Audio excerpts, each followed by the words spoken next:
Okay, so now we're going to start looking at the different primitive data types in Java.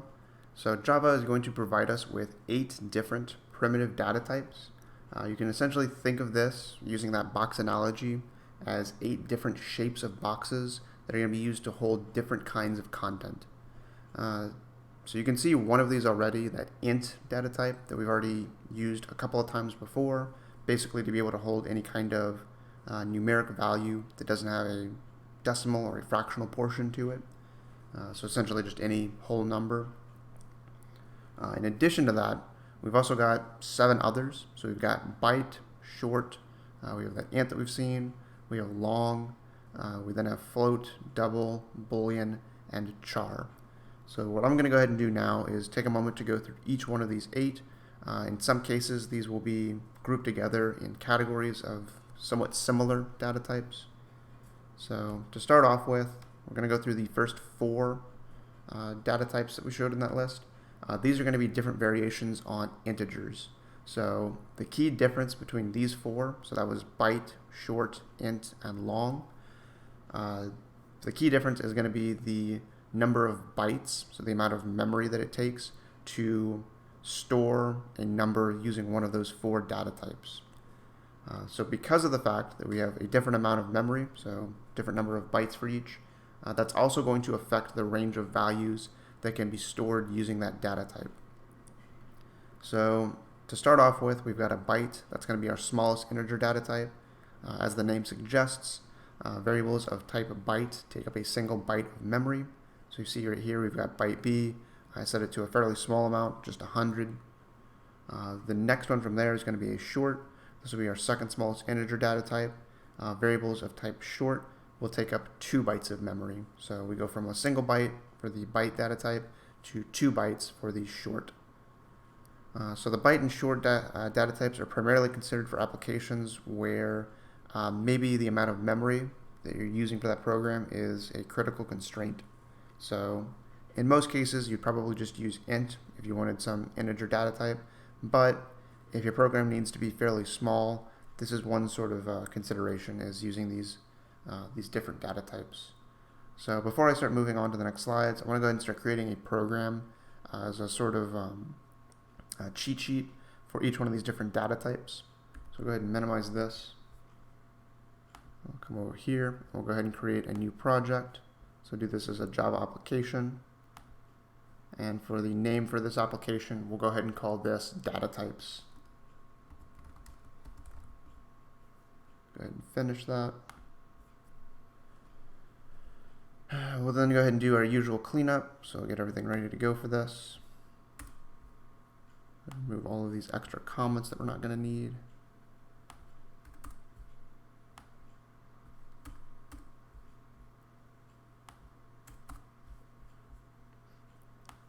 And then right here, we'll go ahead and start writing these in. So the first one was going to be the byte data type.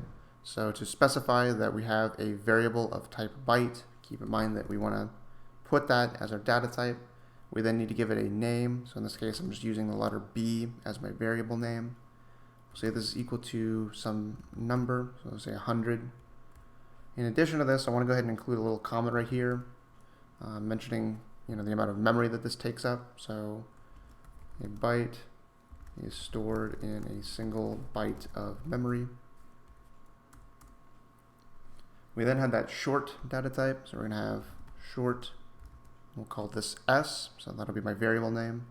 So this was equal to 10,000, and then we'll say a short is stored in 2 bytes of memory. Okay.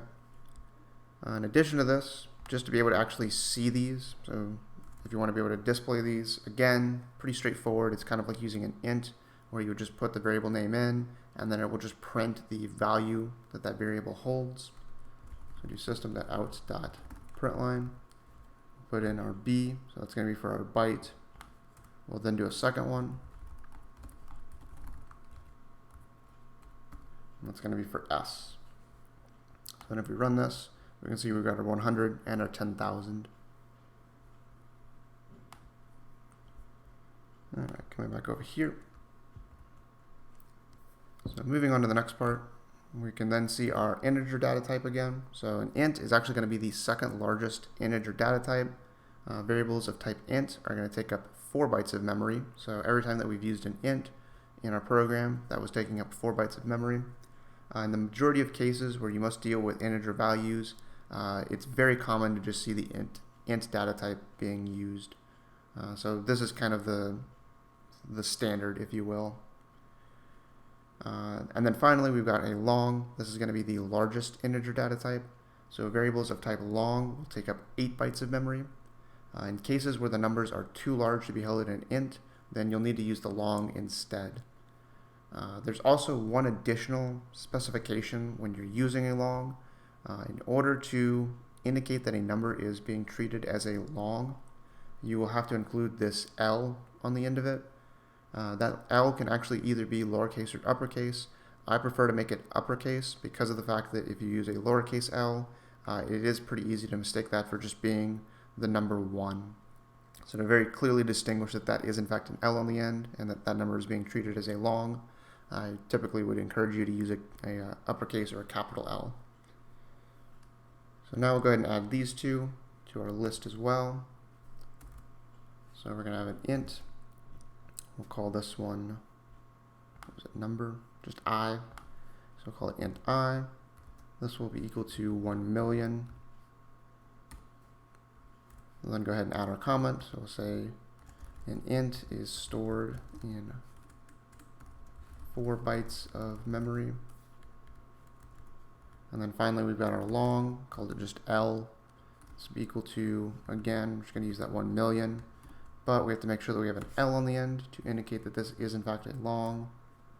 And then we'll say a long is stored in 8 bytes of memory.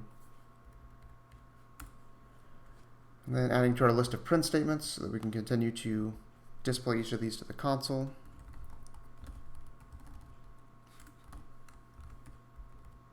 So we'll go ahead and do a system.out.println. We'll put in our I for our int. We're going to go ahead and print that out.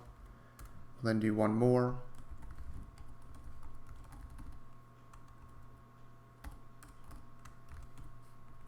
Do system.out.println, and this will be for L, which is going to be for our long that we had. So go ahead and save this, and we run it. And then we can see each one of those values. And you'll also notice that whenever you actually print out the value of a long, this L right here is not included in the printed out contents. So that L is only there for the language's sake. It's not something that's going to be used in the actual literal value when you print that out.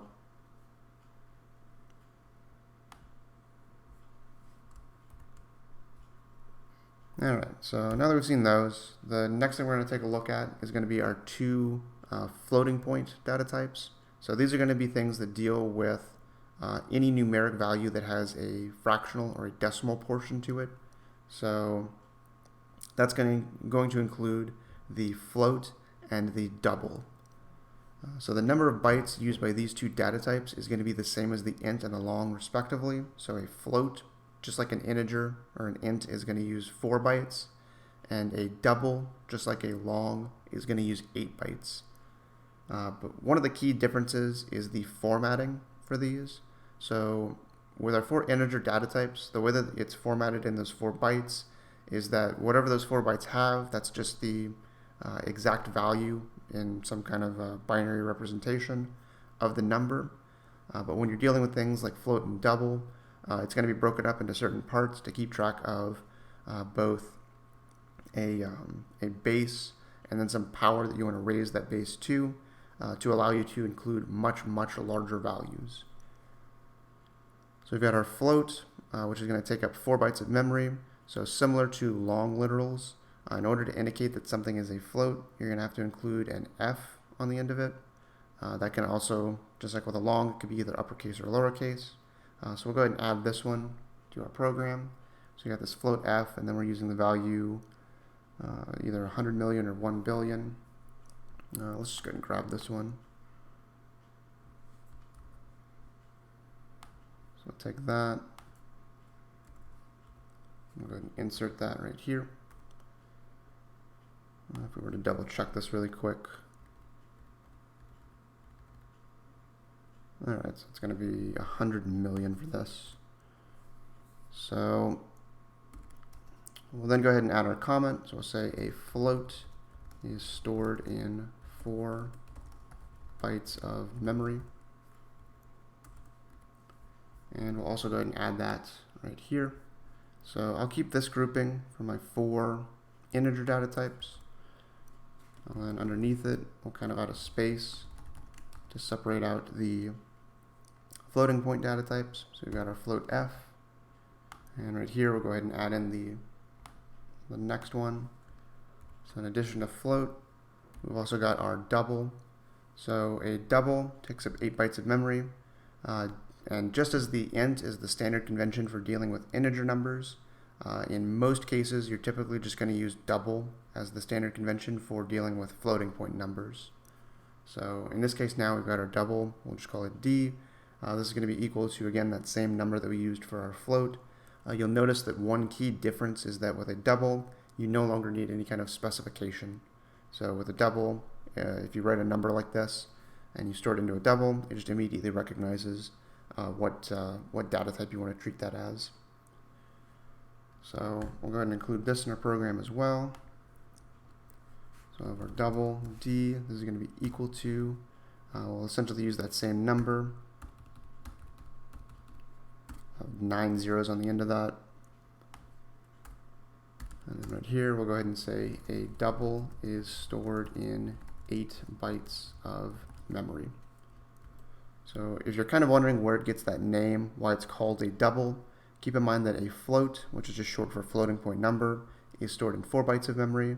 A double is basically just another variation on a float, but it's stored in 8 bytes of memory, so double the amount of memory, and thus you get the name double.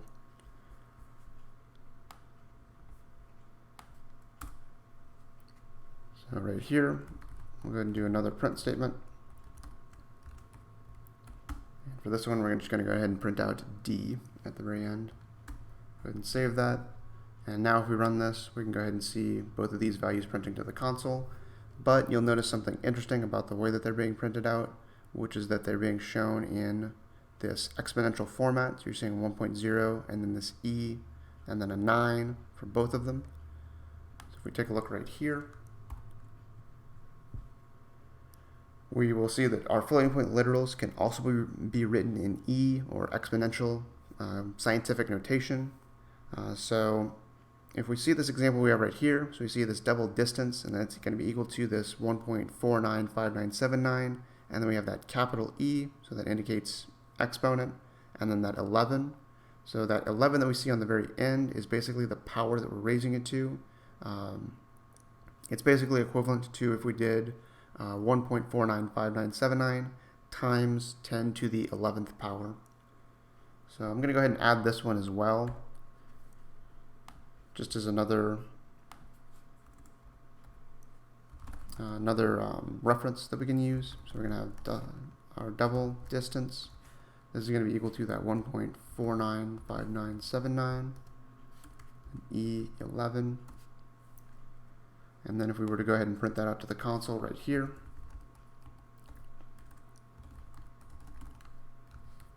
that's going to be for that distance. We'll save that and we run it, and we can see that value printing to the console right there. Alright, so at this point now, we started to add quite a few data types to our program. So just real quick before we start moving on, I'm going to go ahead and start adding a little bit more to these print statements to be able to keep track of what's what.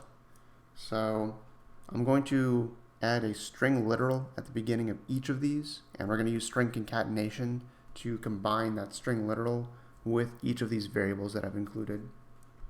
So for this first one, we're going to say byte, a colon, and then a space. That'll close out that literal, and then we'll go ahead and concatenate that with our actual byte variable b. We'll then go ahead and do pretty much the same thing for each of these. So for this next one, we're going to do our short, and a colon, a space. We'll close off those quotes, and then have a plus sign for our string concatenation. For this next one, we'll do int, a colon space, close out the double quotes, and then a plus. We'll then do our long.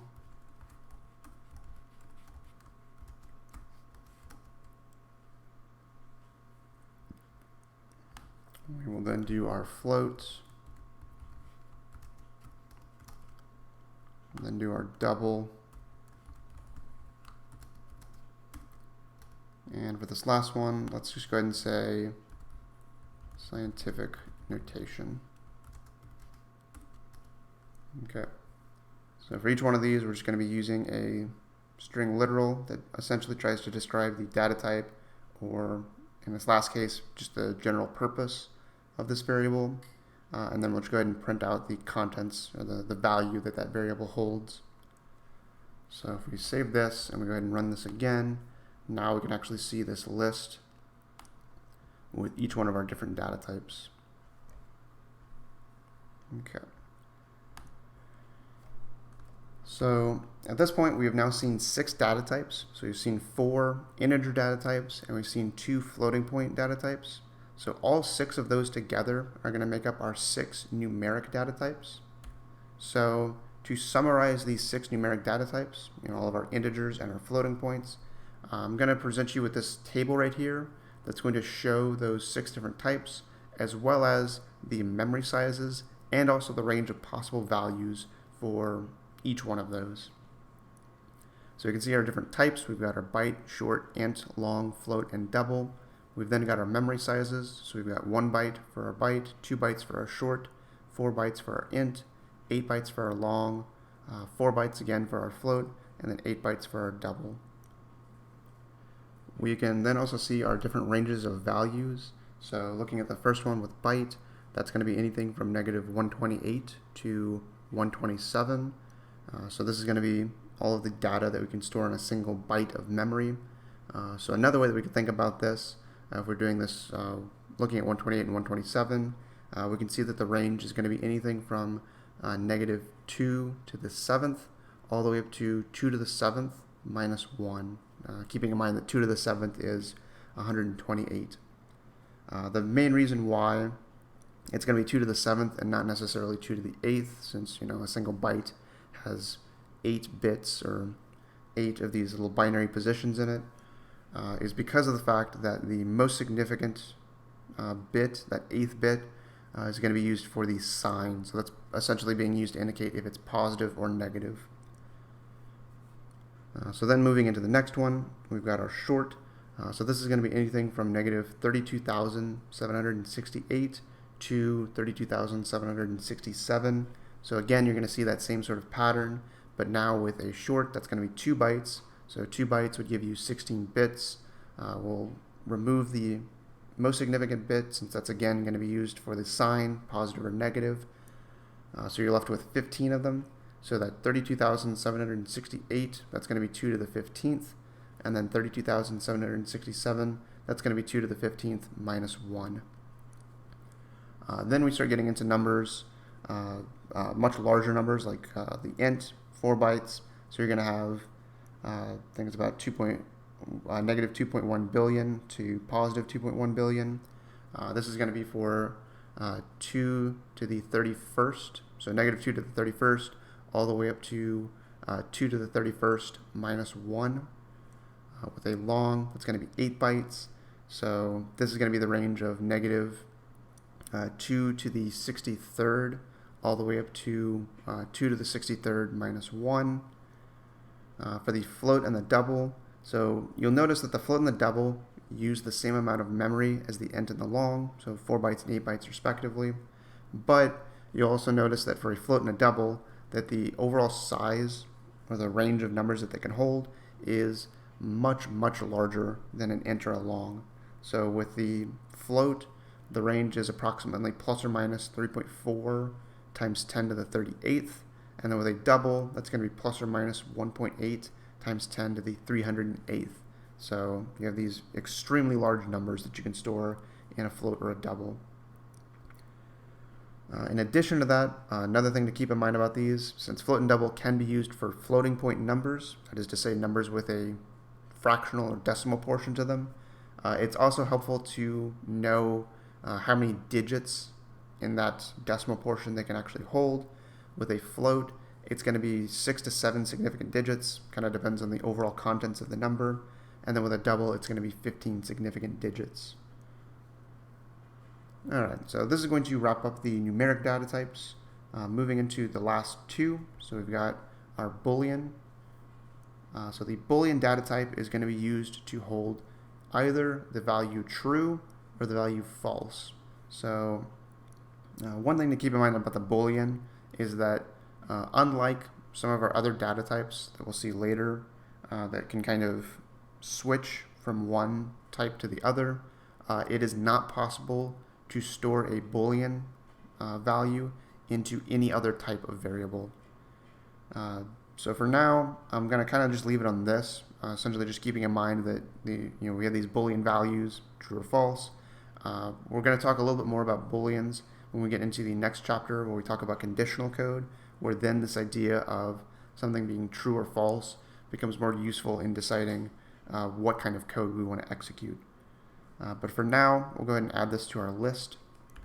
So we'll come over here. So underneath this portion right here, we'll go ahead and add in our boolean. So we're using the boolean is true, and we're just going to set that to true.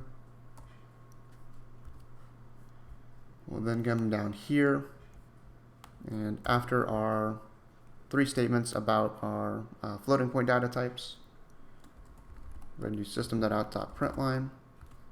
And at this point, we've kind of established a pattern, so we'll go ahead and follow that pattern. So we're going to say the data type in a string literal, and then we'll go ahead and print the value that that data type, or that our variable for that data type currently stores. So we're going to print out is true. We'll then go ahead and run this, and when we do this, we can see the value in it.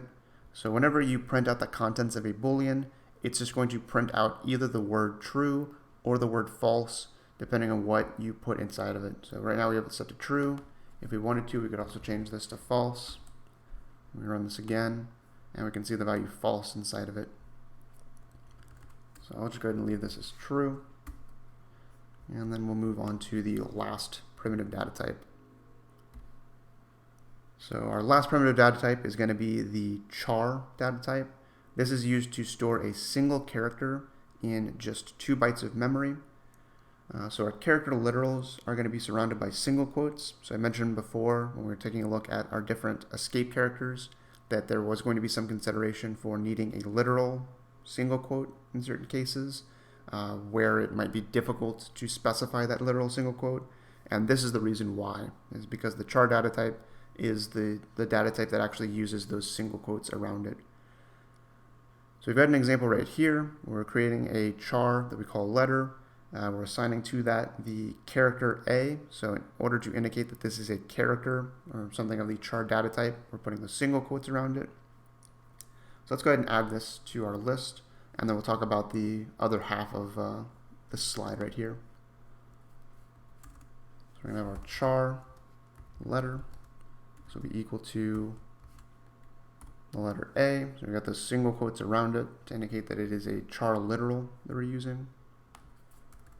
And right here at the very end, we're going to do system.out.println. We're going to do our char, and then we're going to have our letter. So we'll have that literal showing the data type for it, and then we're going to have the variable letter. So we can just go ahead and print out this A to the console. So if you go ahead and run this, you can see that on the very end. And just like with our string literals, or if we're getting the contents of a string variable, you'll notice that with strings, the double quotes are ignored. It's only looking at the content inside of those double quotes. This is also going to be true for our chars, so it just kind of ignores the single quotes, and it's only going to be focused on the contents inside of them when it's printing that to the console. Alright, so this other little part we're looking at right here. So our characters are actually going to be internally represented as numbers, and it's going to be using the Unicode standard. So we can actually assign a numeric literal to a variable of type char. So we can use anything from 0 up to the 65,536. And Java will interpret this as the corresponding character. So a couple of examples of this. We've got a capital A, a capital B, and a capital C. So capital A, if we use its Unicode value, is going to be the number 65. Capital B is going to use 66, and a capital C is going to use 67, and so forth and so on. So let's go ahead and take a look at this. So coming over here. So I'm going to leave a little comment right here to keep in mind what this line initially represents. So we're going to say char letter is equal to the character A. And right here, instead of using the actual character with these single quotes around it, I'm going to replace that with the number 65. So keep in mind that if you're going to specify the Unicode value, that numeric value for it, do not put the single quotes around that. So we'll set this as char letter equals 65, and then when we actually print this out, if we run it, because letter is being treated as a char, when we actually go to print this to the console, it's going to interpret that or treat that as the character A, or capital A specifically. Alright, so at this point, this is going to wrap up everything for the primitive data types. So now that we've taken a look at these primitive data types, specifically we've gone through all of these different numeric data types, now we're going to go ahead and start taking some time to go into a fair bit more detail about that plus operator, as well as a couple of other operators dealing with math operations in Java.